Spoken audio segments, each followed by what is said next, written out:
Baby, napakaputla naman yan.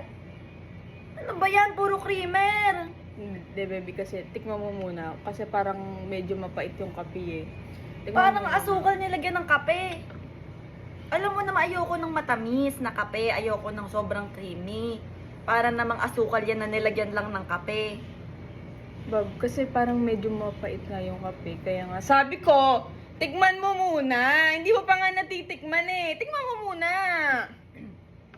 Ang akin lang, Titikman. baby. Siyempre, gusto ko mapait na kape para magising, hindi sa asukal. Sabi ko naman sa'yo, ayoko ng matamis na kape. Siyempre, kapag kape, dapat mapait, hindi matamis. O sige.